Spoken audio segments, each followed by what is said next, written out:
Hello, everyone. This is Tom Fox. I'd like to welcome you to Compliance Into the Weeds, a podcast where, with Matt Kelly, the coolest guy in compliance, founder and editor of Radical Compliance, we take a deep dive into the weeds of a compliance or compliance-related topic. Compliance Into the Weeds is a part of the Compliance Podcast Network and now on C-Suite Radio. We also now have our own iTunes show, so check us out.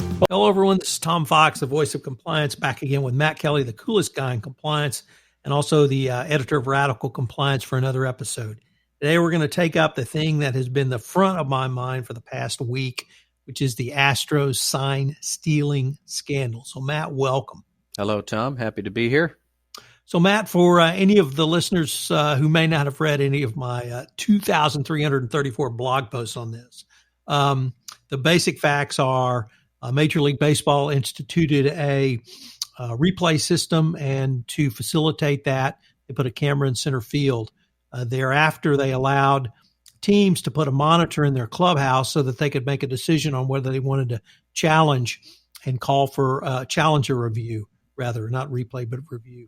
And the Astros decided that they would utilize that to steal that feed, or rather make another copy of the feed and split it off and use it to steal the signs of the catcher.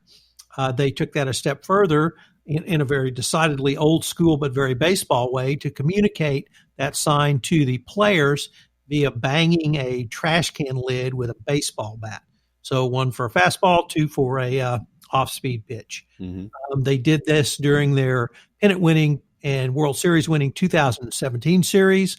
They continued into 2018. In September of 2017, unrelated to the Astros, Major League Baseball issued a memorandum saying that such nefarious conduct was unethical and would be severely punished. We should note parenthetically that the underlying facts which led to that memo were the Boston Red Sox using a much higher tech solution, which was communications via Apple Watch in the dugout. I was waiting for you to get the Red Sox angle in there, Tom. I haven't started. The where's Jay Rosen when you need him?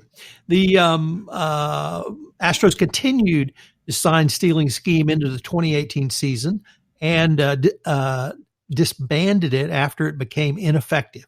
So for a business reason, they stopped their unethical conduct.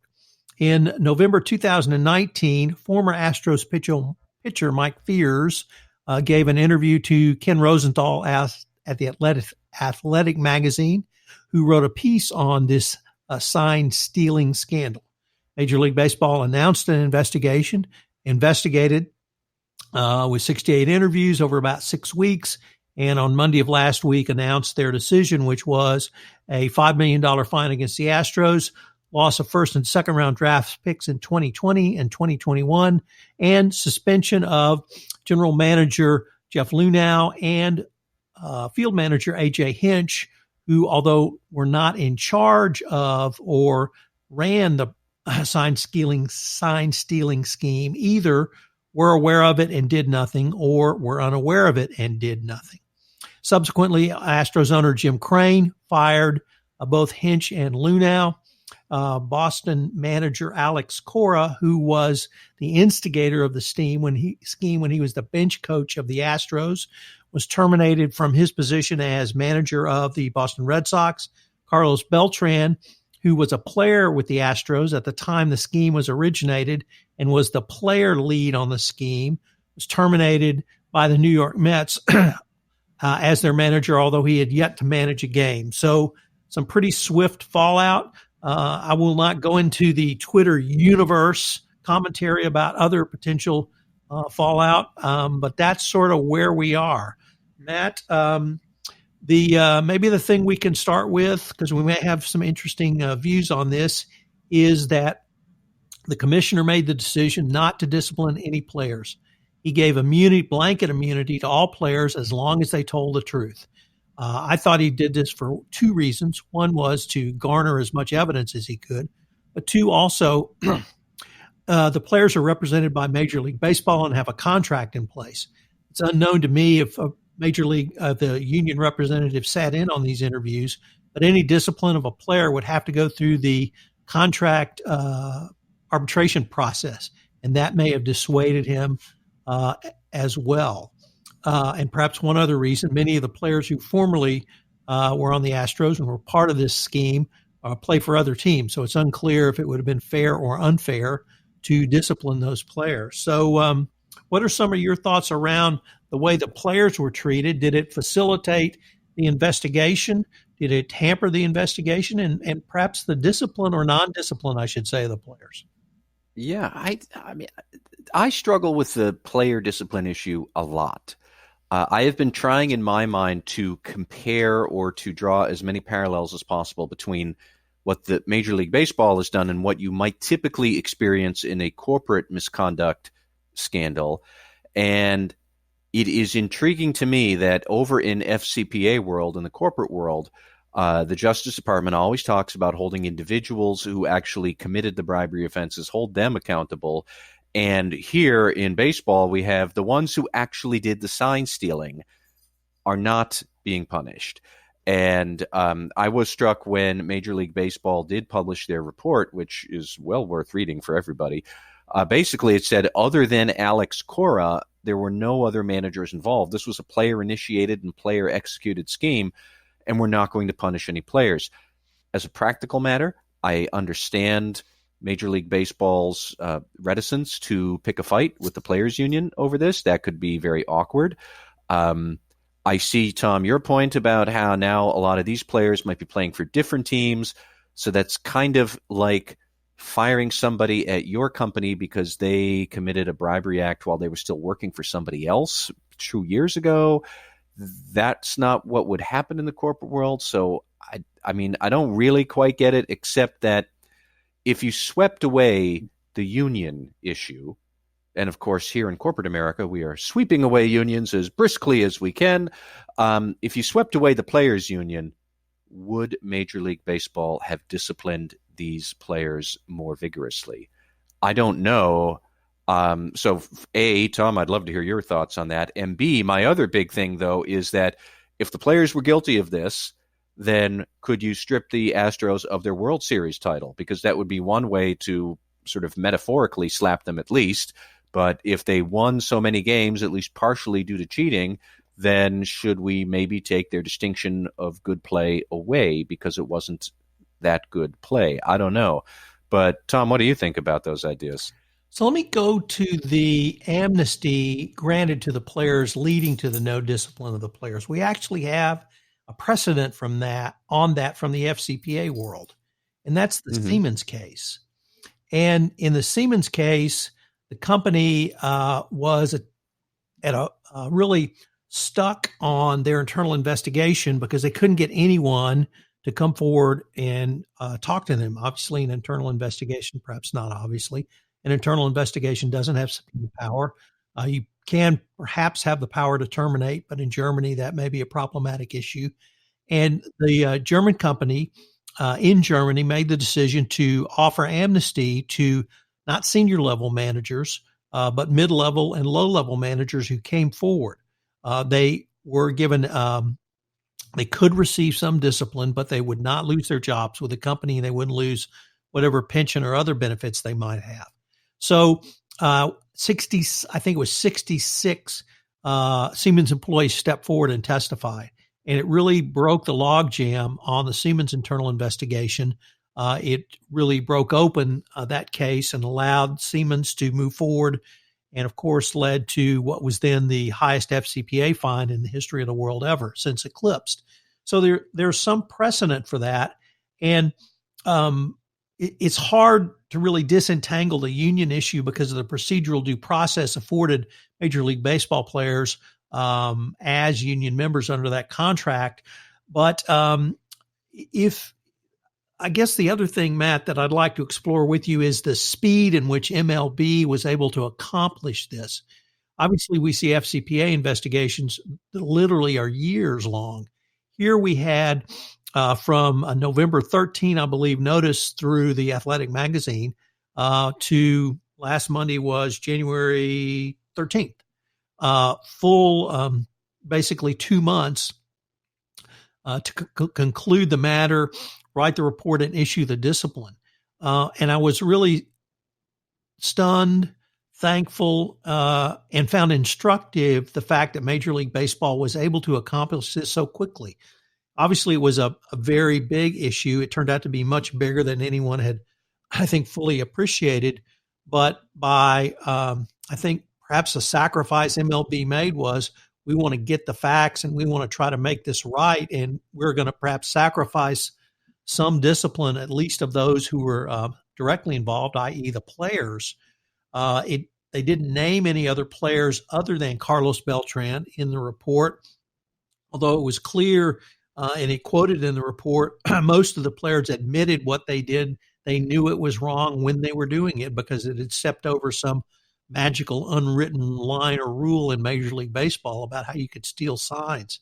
So the trade-off, I thought, was appropriate in this instance. And perhaps if a company is thinking about this issue and has to face something along the lines that Siemens faced, which was a systemic bribery in multiple business units literally across the globe, that's something that could be done. I would assume that amnesty was offered at least in consultation with the Department of Justice because it was after Siemens had self-disclosed.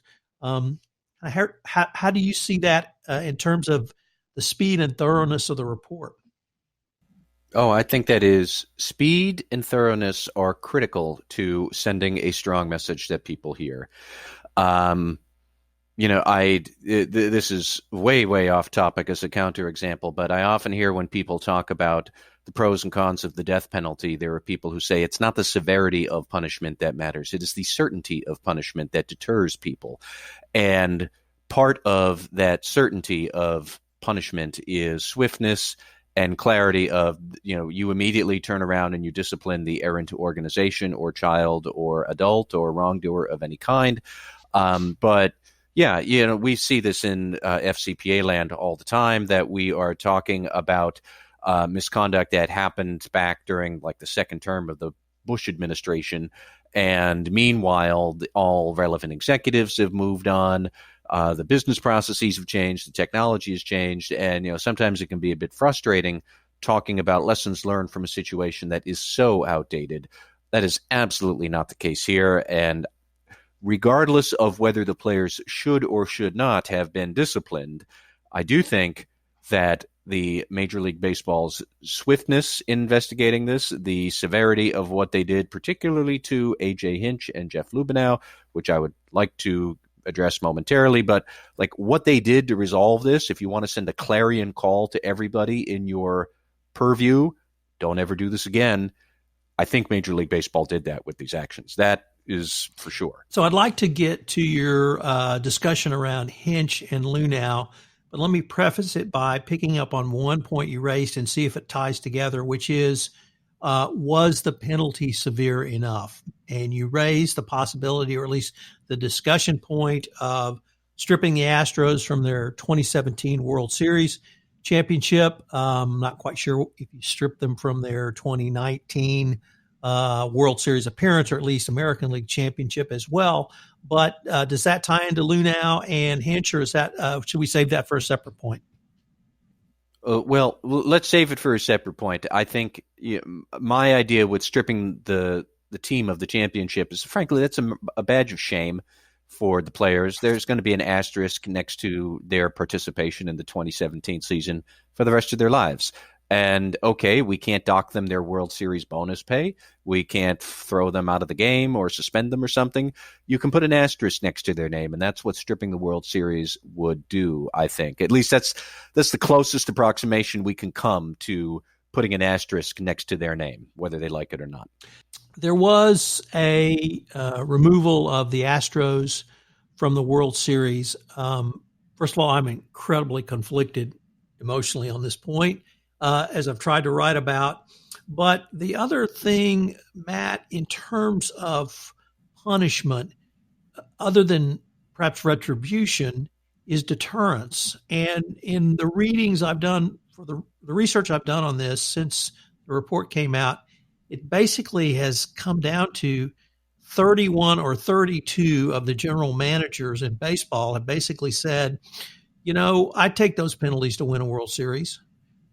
It's that big a deal. It's that important. And, if I lost a year, well, Okay, I'm still a World Series champ. And if the general managers feel that way, I would have to opine that most players feel that way as well. So without the stripping of the title, do we really have deterrence? If that's what the general managers say, then in my opinion, they can just increase the penalties paid to the imposed upon the teams. It's not like the owners can't afford this, first of all. And at some point soon, we should get to John Henry and his waffling for a moment or two over whether he should fire or part ways with Alex Cora, because of course John Henry, could have $1 billion fine, and I think then finally that might raise a tinge on the back of his neck before he starts to feel any pain. Most of these men who are in charge, the owners, ultimately, if they wanted to say, do not win by playing dirty baseball, they could. And if the penalty has to be sufficiently large, it's not like Major League Baseball couldn't tune it up. The money is there. But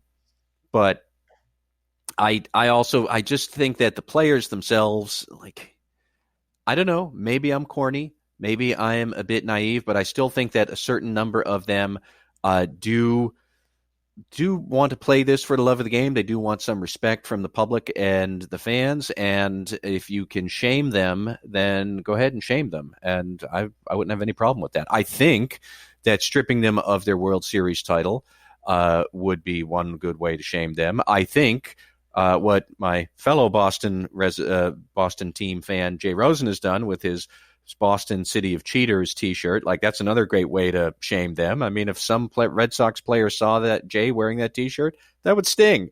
So, I mean, I don't know. You have to struggle for what the best way to motivate the players might be, but I keep coming back to examples like that. So let's turn to Luhnow and Hinch. Did you want to look at the punishment or their actions?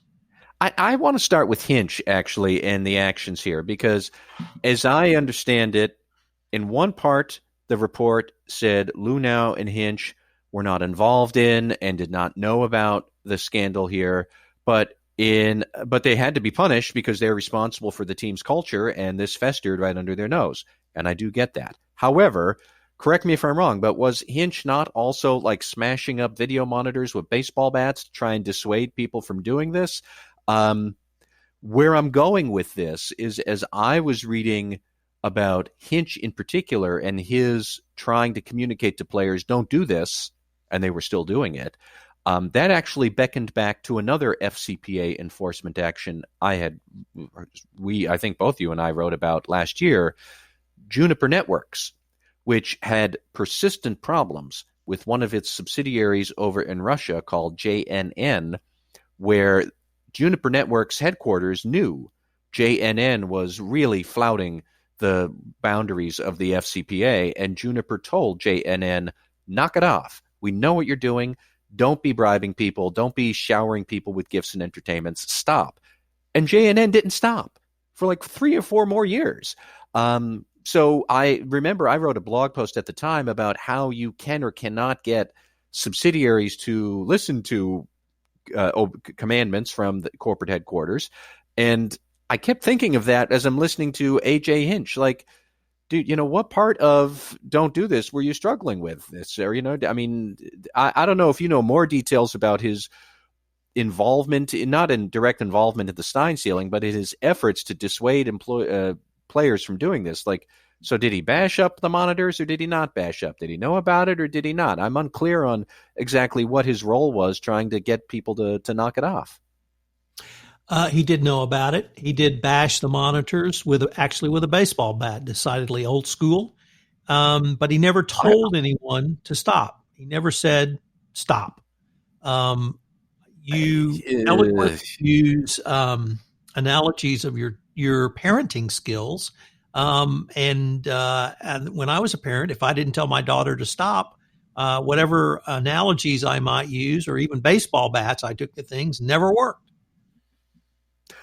I mean, I don't know. I would have thought that taking a baseball bat to the monitors you're using to sign steal and mashing up the monitors, but it is a point worth underlining.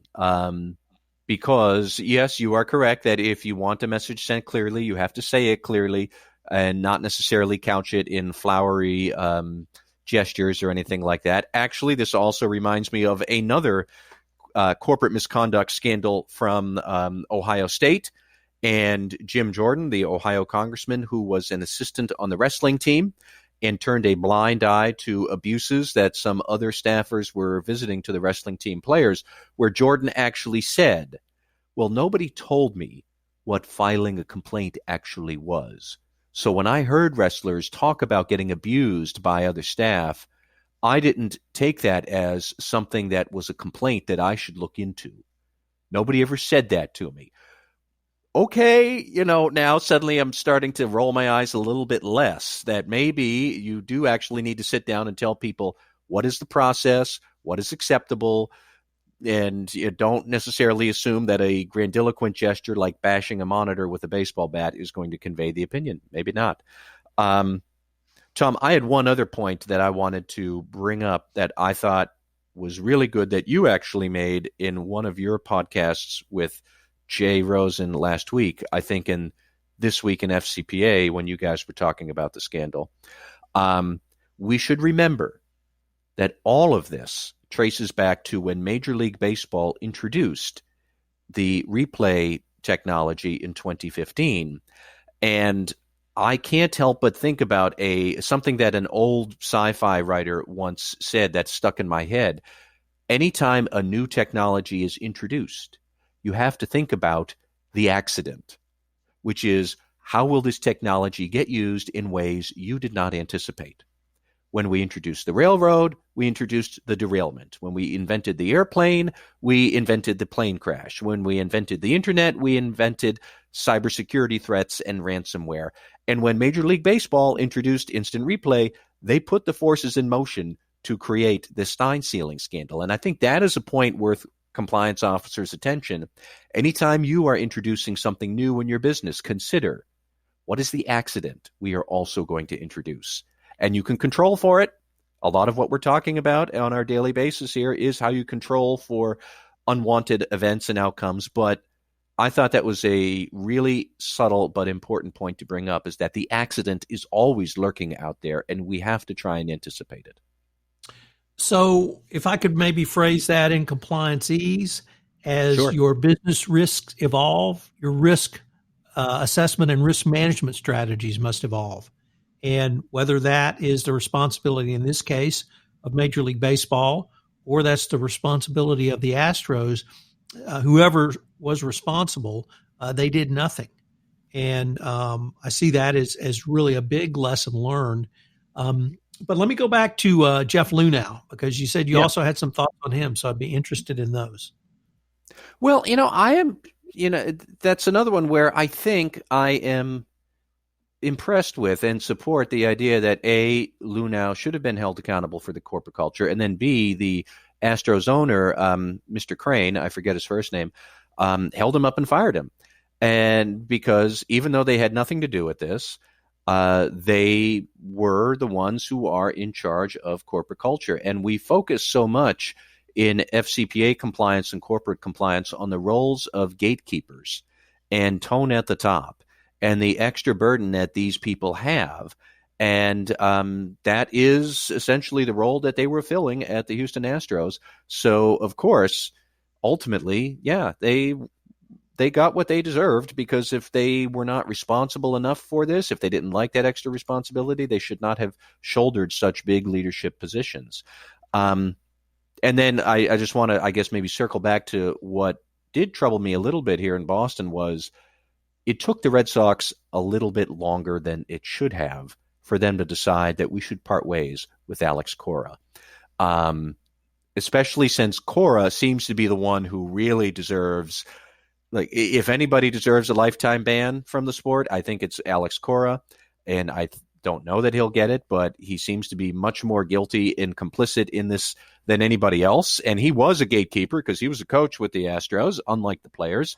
And then I was, I don't know, perhaps surprised, but not surprised at the same time that it took the Red Sox an extra day or two to figure out what are we going to do with this guy, when clearly he was going to be an even bigger problem for the Red Sox than Luhnow and Hinch were for the Astros. So I applaud the Astros owner Crane, who I think handled this very nobly. Lesson from Luhnow. First of all, Luhnow has been completely, totally unrepentant in this. Said he didn't know about it, had nothing to do with it. When the report, it was not that the report was unclear. The commissioner's report said that emails were sent to him about this, but it was unclear if he read them. I guess that means he denied he read them. But what was clear was the September 27th memo, which MLB sent, specifically prohibiting the conduct the Astros were engaged in. He didn't even bother to share that with the team. That was a clear lesson. But also, the big part of the report spoke about the culture at the Houston Astros, and apparently the commissioner was just appalled at the culture he has seen. We had an incident during the ALCS with the Yankees where the assistant general manager, Brandon Taubman, engaged in some pretty untoward behavior with female sports reporters. The Astros initially denied that incident even occurred. They finally, after a week, apologized. There are several other instances, but apparently the culture was one of, I don't want to say toxic, but certainly anything would go to win.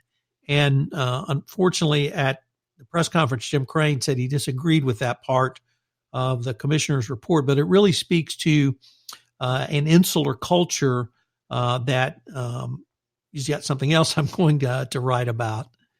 So tell us about the Red Sox and really kind of walk us through why you were concerned. Well, frankly, it seemed that there's some reports, not yet confirmed, but Boston sports reporters who generally know what's going on, that actually when the discipline against the Astros came down, and then it was clear that Alex Cora has been involved in this up to his eyeballs, but they are still investigating him, and here he is now coach of the Red Sox. Look, everybody knew Alex Cora's days were numbered, but the number should have been like 0 or 1. Very, very few days before he should have been fired. And it did seem like John Henry, for at least a moment, and John Henry is the owner of the Red Sox, very wealthy hedge fund manager who has more money than Paul McCartney and God put together. John Henry took some time to try and figure out if there's an alternative solution here. Very quickly realized, no, there isn't. We got to send you packing. And they parted ways is the official determination. And I actually would give a shout out to the Mets that they did the same thing too. And of course, it is just leave it to the Mets to get caught up in a cheating scandal without actually doing any cheating themselves.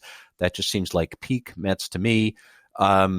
It's sad that there are these other teams that are caught up in this scandal. I don't necessarily want to say the Red Sox are innocent victims because they did the Apple Watch cheating first, and I think kind of put the idea in other people's heads.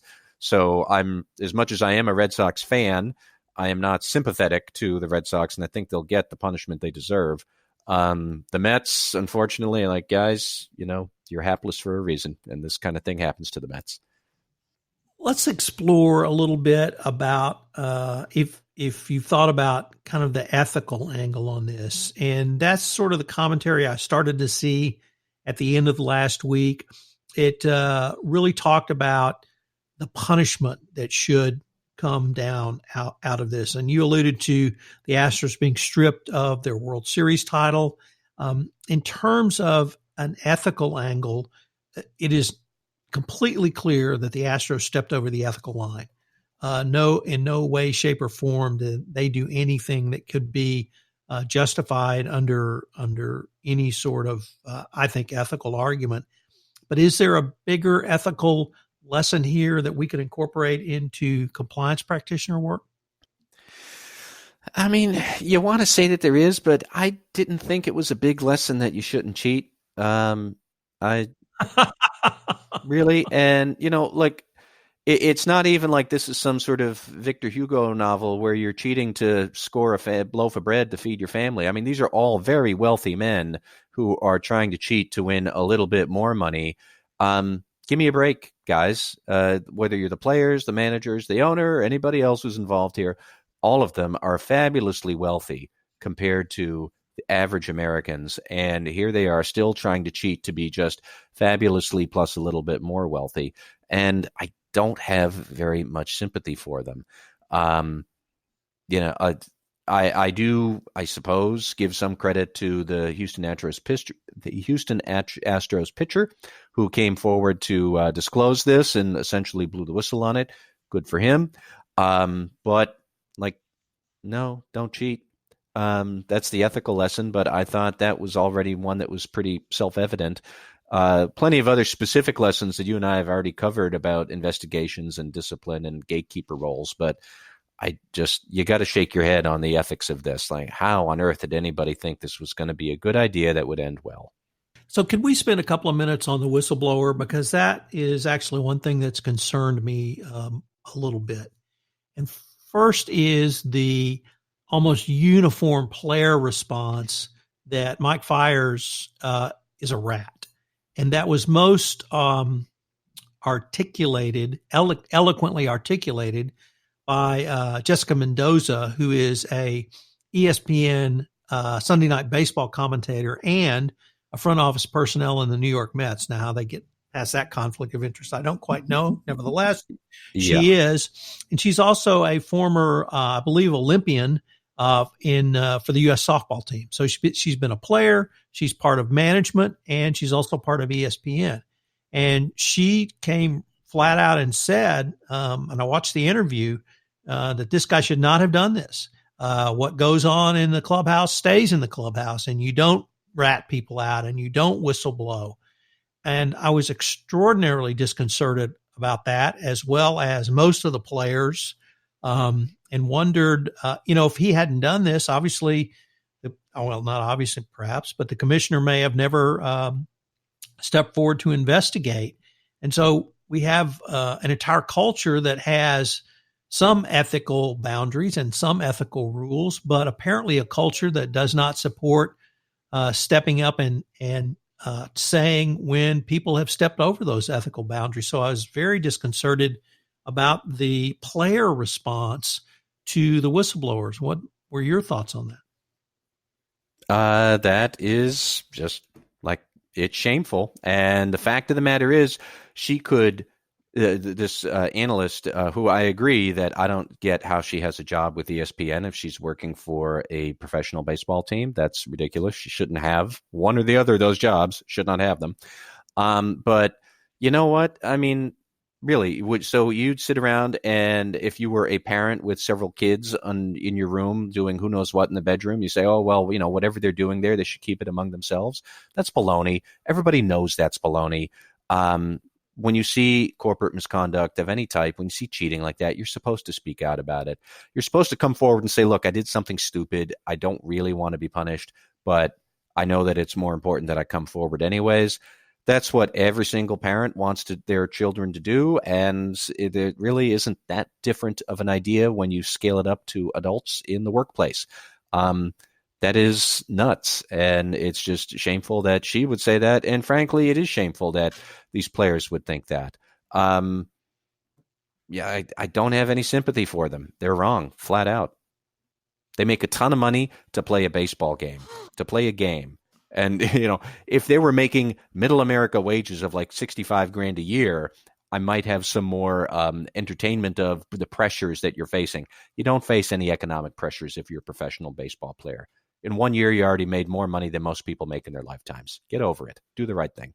So I guess the final thing, Matt, and we've touched on this several times, is that in addition to some of the specific fallout we've talked about, I think that forever, my Houston Astros and our one World Series championship is forever tainted.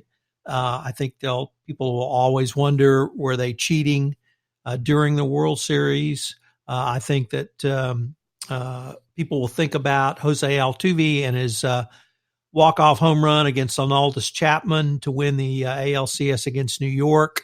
They're always now going to wonder, did he have a buzzer under his clothes, under his shirt, and was he signaled? And I think that that probably is the biggest sanction. And then the last thing on Hinch and Luhnow, as we've talked about, they were both fired by Jim Crane. We both applauded that effort.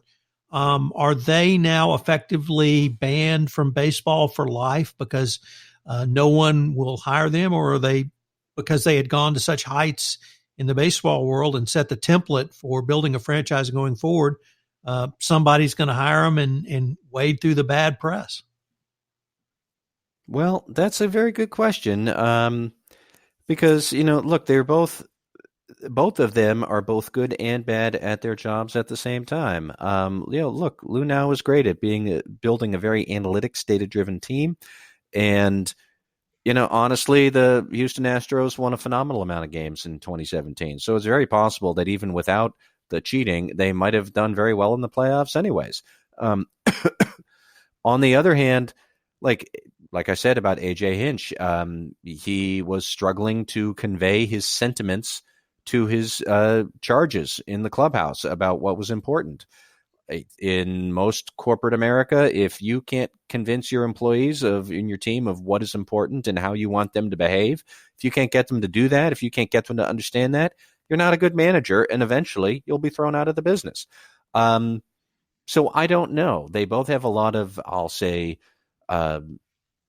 good brain smarts on how a team should work at the theoretical level, but when you actually put them in charge of a whole bunch of living and breathing human beings, clearly they were turning a blind eye, or they were very ineffective at all the other stuff that goes on that doesn't exist in the spreadsheet. So I don't know. I don't know what's more important. I know what I would want if I were picking a manager. I'd want somebody who knows how to deal with people rather than just numbers on a cell in an Excel spreadsheet. But time will tell if there's going to be somebody else out there in Major League Baseball, as some owner who is materially driven enough to look over this and take them on for a job anyways. Who knows? Maybe they'll repent. I have no idea. We shall see, but it'll be worth watching. Well, Matt, I think we're going to have some more fallout. Unfortunately, I think your Boston Red Sox may be part of that. And if Major League Baseball continues this investigation, and certainly a discussion that hopefully we can continue for both the ethical component and lessons learned for the compliance practitioner. All right, Tom, thank you. Hello, everyone. This is Tom Fox again. I hope you enjoyed this episode of Compliance Into the Weeds, where Matt indulged me and we took a deep dive into the Astros Sign Stealing Scandal. I've written extensively on this, and I've linked to my blog post on the show notes. I think there's lots of lessons for the compliance professional around compliance programs, corporate culture, and business ethics. I hope you will check it out, and I hope you will continue to think about these issues during the next baseball season. If you have any questions, you can email me at tfox@tfoxlaw.com. You can email Matt at mkelly@radicalcompliance.com. Compliance Into the Weeds is a production of the Compliance Podcast Network and a proud member of C-Suite Radio. I hope you will join Matt and I again next week, where we take another deep dive into the compliance weeds. Thanks so much for listening.